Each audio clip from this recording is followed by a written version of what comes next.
pessoal, eu acho que eu vou considerar esse banquinho como um mascote. Ele tá me dando sorte. Aliás, ele é meu companheiro aí, desses dias solitários de aula. Gente, a gente tem agora, eu vou tentar, tá? Passar para vocês uma forma de começar a raciocinar na forma, no modelo, na metodologia que Risner traz pra gente. Depois eu posso colocar o artigo que trata sobre, um artigo publicado sobre essa metodologia que muitos enfermeiros, muitos professores, pesquisadores, eles utilizam para estar orientando os graduandos, assim como os enfermeiros em serviço, a raciocinar nos moldes do pensamento crítico, né, do raciocínio clínico, pensamento crítico, e com vistas aí adquirir uma, vamos dizer assim, uma coragem, né, autonomia para poder fazer as inferências e aí o julgamento para decidir que diagnóstico o enfermeiro vai estar tratando. Então eu trouxe um caso que eu acabei de formular, tá? Normalmente essa é a forma descritiva de você começar a fazer a evolução ou os registros de enfermagem. Esses registros não precisam ter documento específico, apenas o documento referenciado para ser como sendo do paciente. Não precisa ser evolução de enfermagem, evolução do médico, evolução do paciente, ou registros do paciente, anotações do paciente. Não precisa ser específico para o que vocês coletaram lá no instrumento que foi utilizado. Eu digo que com um papel em branco a gente consegue fazer e documentar, na verdade, documentar todo o raciocínio do enfermeiro dentro do processo de enfermagem ou no ato desse enfermeiro científico, tá? Então eu trouxe aqui um exemplo para eu começar a raciocinar baseada num referencial teórico e numa linha taxonômica de como organizar dados com vistas à diagnose, tá? E aí eu tô ensinando aqui conforme o raciocínio pautado na taxonomia de Nandaí. Então, JNM, 78 anos, sexo masculino, aposentado, residente em área próxima a fábricas, reside com esposa idosa, possui uma filha que mora em outro estado. Sua residência possui saneamento básico, refere que recebe aposentadoria de R$2.000 e é usuário do SUS fazendo acompanhamento na clínica da família X mensalmente. Possui ensino médio e é católico. Buscou a emergência do Hospital X devido à dor intensa em região suprapúbica, referindo não urinar adequadamente há 24 horas, apenas com eliminação de pequenos jatos de urina sanguinolenta. Fez uso de dipirona por 3 vezes nas últimas 24 horas sem êxito. Contou pra gente que tem histórico de cirurgia de próstata há 10 anos devido a um tumor de próstata. Refere também possuir diabetes tipo 1 e faz uso de hipoglicemia antioral e dieta hipoglicêmica e hipocalórica. Bom, por hora foi isso que a gente pegou, né? Ele tá com tanta dor que a gente teve que interromper a entrevista e pensar no problema maior ou no foco que o enfermeiro vai ter que dar. Eu tô lá na sala de classificação de risco e essa entrevista ela acaba sendo interrompida por conta dos processos de dor ou das reações ou das manifestações, ou vamos dizer assim, dos sinais de dor intensa, né? E aí deixou de ser um sintoma, um relato ou um dado subjetivo, que até então ele diz que estava com dor durante 24 horas, fez uso, tá, de dipirona e sem êxito. E automaticamente, durante o processo, o momento da entrevista, eu tive que parar como enfermeira da classificação, porque o paciente teve uma crise álgica, né? E ele parou de conseguir falar. Obviamente, Eu poderia ter colocado aqui, veio ao ambulatório acompanhado de sua esposa, tá? Buscou a emergência acompanhado de sua esposa, porque aí eu passo a próxima etapa, ou vamos lá, o preenchimento das lacunas. Vou até colocar aqui, ó, buscou a emergência acompanhado da esposa, tá? Devido à dor intensa. Bom, e aí o que a gente tem que fazer? Inicialmente, imediatamente, o foco que eu tenho, que eu vou dar, é em relação à dor e o foco dessa dor. Então, eu tenho aí uma dor em região suprapúbica, tá? Ou região abdominal, infraabdominal. Então, de imediato, eu examino, eu coloco, eu conforto, eu promovo um conforto, eu coloco esse paciente, saio, tiro da cadeira, coloco numa maca e vou direto fazer uma palpação, exame físico, priorizando, né? Obviamente, sinais vitais, né? Eu vou olhar, observar, fazer aí o movimento cefalopodal, deixando, obviamente, mas entendendo que tempo é uma coisa que pode ser vital para esse processo de dor, eu vou deixar o último local que ele faz a referência da dor para ser examinado. Então, eu fiz o processo de uma forma simplificada, voltada lá para o protocolo, ou baseado no protocolo da emergência para classificação de risco pelo enfermeiro. E aí, quando eu chego no exame do abdômen, eu vou deixar o abdômen, a parte suprapúbica ou a região infraabdominal, por último, porque é lá que ele diz para mim que tem dor. É onde que ele disse que faz a referência à dor. Eu tenho aí, eu posso fazer uma palpação de outras regiões do abdômen ou até mesmo de regiões posteriores, né? Como, por exemplo, na altura dos rins, porque faz parte vamos dizer assim, de um protocolo de avaliação de acometimento do sistema eliminatório ou do sistema urinário, né? Vocês lembram? Aí começa então a associação com as ciências, além, obviamente, da associação com as teorias e as ciências de enfermagem, mas eu tenho que me lembrar como que funciona a avaliação semiológica do sistema urinário, né? E a gente lembra aí que quando tem um prejuízo, um comprometimento desse sistema, vai desde a parte renal, né, dos rins, até a parte da uretra. No caso do homem, uma uretra bem mais externalizada, né? Então, de imediato, eu quero categorizar aqui a dor, tá? Porque a dor é uma sensação, é uma área de desconforto e dentro vamos dizer assim, da teoria, né, ou do raciocínio teórico de Wanda Horta, ou do raciocínio teórico de Doroteia Oren, ou de Kolkaba, a gente tem aí no processo conforto a dor sendo um integrante do desconforto, né, do processo de desconforto. Então, dor precisa ser caracterizado, né? Precisa ser aqui organizado, e tudo que diz respeito a dados relacionados ao prejuízo do conforto, eu vou estar aqui, olha, preenchendo lacunas.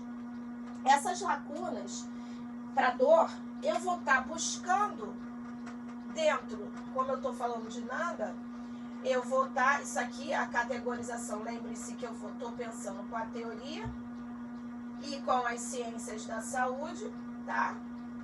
E nas lacunas eu já vou começar a pensar com as referências taxonômicas. Então, a dor, eu entro com o domínio. Qual o domínio? Um domínio lá X, a classe Y, que fala sobre conforto. E aí, então, eu vou buscar lá no livro de Nanda, ou lá no meu sistema, quando eu colocar dor em região suprapúbica, em região infraabdominal, e mais associada à questão de ausência de diurese em 24 horas, presença de sangue, eu vou estar, então, o sistema vai estar pensando para mim, que é o que é mais fácil. Mas eu preciso ensinar o aluno a buscar lá no livro, né? No livro de Nanda, que a gente vai estar explicando no próximo etapa como é que ele funciona. Bom, e aí, tendo aqui escolhendo a minha taxonomia, eu vou buscar dentro do domínio e dentro das classes o quesito dor, ou aonde o dado dor está se aglomerando ou sendo citado. Obviamente, eu aqui trouxe um outro dado que é a eliminação urinária prejudicada, ou seja, a eliminação urinária ausente por 24 horas. Então, o dado, eliminação urinária ausente a 24 horas. Ou eliminação em pequenos jatos, urina com sangue, sanguinolenta. Então, são dados que eu vou estar colocando aqui, onde eu vou estar trabalhando a parte de eliminação, ou seja, no caso da teorista Wanda Horta, a parte de eliminações. E lá na taxonomia, eu vou estar também tratando o domínio de eliminação e troca, onde eu tenho lá a função urinária estando prejudicada.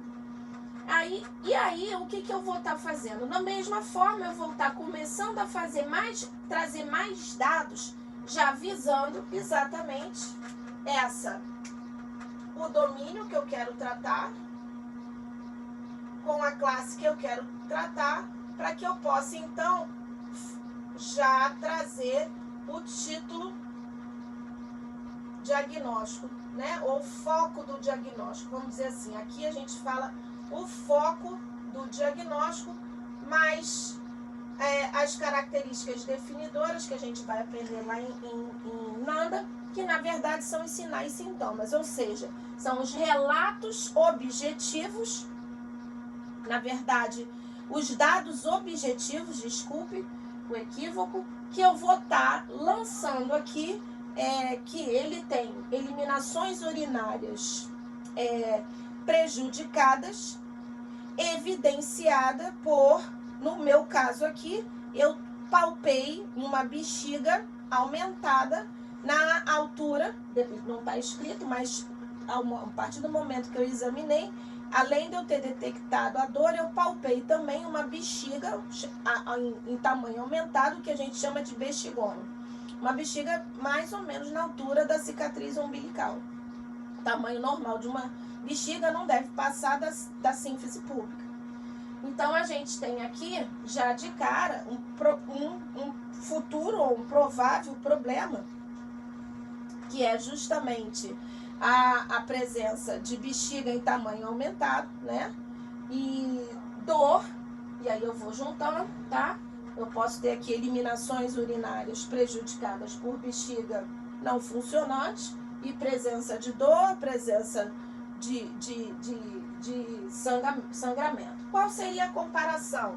A comparação seria a saúde, não ter dor ao eliminar, não ter dor nas eliminações urinárias, não ter bexiga palpável em cicatriz umbilical, não ter sangramento, né? O correto, a comparação não é uma urina com sangue, é uma urina em padrão límpido, né? Amarelo citrino. Na inferência, então, eu já venho decididamente, tá? Obviamente, conforme eu for preenchendo e acrescentando as lacunas desses dados, eu vou estar, então, decididamente apostando que esse paciente tem segundo a taxonomia de Nanda, ele tem uma eliminação urinária prejudicada, tá? Relacionada, na verdade, caracterizada por os sinais e sintomas que eu identifiquei. E aí, lá na relação, eu vou estar colocando a um passado de tumor de próstata, uma cirurgia de ressecção de próstata, a idade avançada, a a questão da diabetes mellitus, que eu também vou ter que estar verificando essa relação de hidratação e organização de homeostase.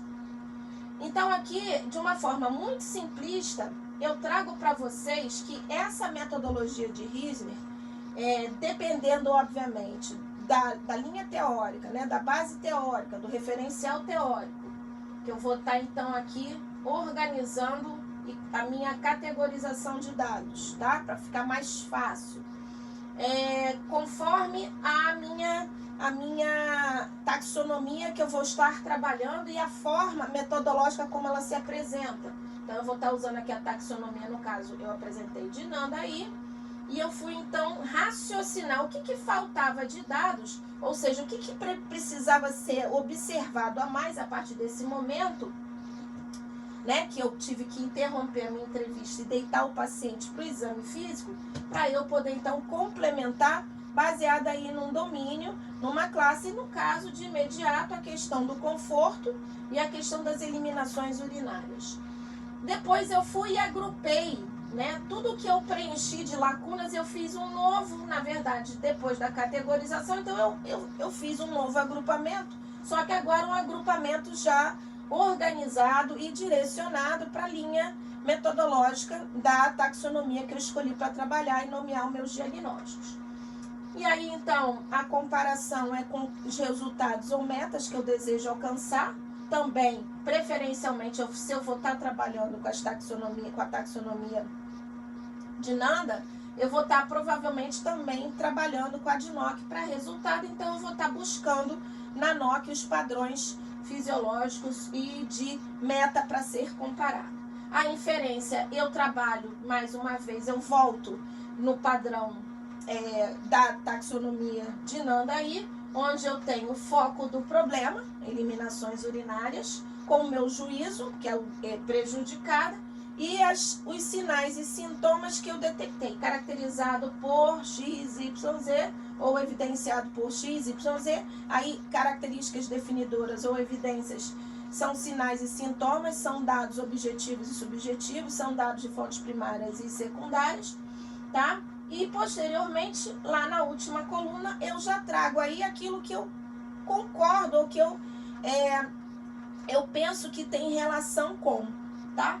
E aí o processo de raciocínio diagnóstico começa-se, então, a tomar uma forma, a tomar um padrão, porque na próxima etapa, que a gente vai estar falando sobre diagnose, segundo a taxonomia de Nandaí, eu já entro com essa relação de dados já devendo estar organizada de acordo com o que eu vou estar trabalhando. Fica mais fácil, né, de acordo com a metodologia ou a taxonomia de organização diagnóstica eu vou estar trabalhando. Fica mais fácil porque fica mais fácil de eu ajustar os meus raciocínios, os meus pensamentos, para que na hora de eu decidir que diagnóstico vai ser apontado, ou vai ser escolhido, ou decidido, julgado como principal, baseado, obviamente, na minha base teórica, onde os pressupostos ou os paradigmas precisam estar sendo analisados o tempo todo, ou seja, o ambiente, o sujeito do cuidado ou os sujeitos, a enfermagem do cuidado e a sua autonomia, e a saúde que eu consigo alcançar naquele ambiente, com aquele sujeito e com aquela autonomia de enfermagem que aqui é proporcionada do seu ponto de vista legal, trabalhista, de políticas de saúde, etc, etc. Então, de uma maneira bem simplista, eu trouxe aqui um exemplo para que vocês comecem a raciocinar como que se faz um raciocínio diagnóstico, trabalhando aí o raciocínio clínico, o pensamento crítico, a inferência diagnóstica, para que depois a gente possa partir para o julgamento, ou seja, a decisão diagnóstica que vai ser pautada na taxonomia que você vier a trabalhar. Atualmente, as mais trabalhadas no Brasil é a Nandaí e a CIP, que é a Classificação Internacional das Práticas de Enfermagem. Um beijo, até a próxima.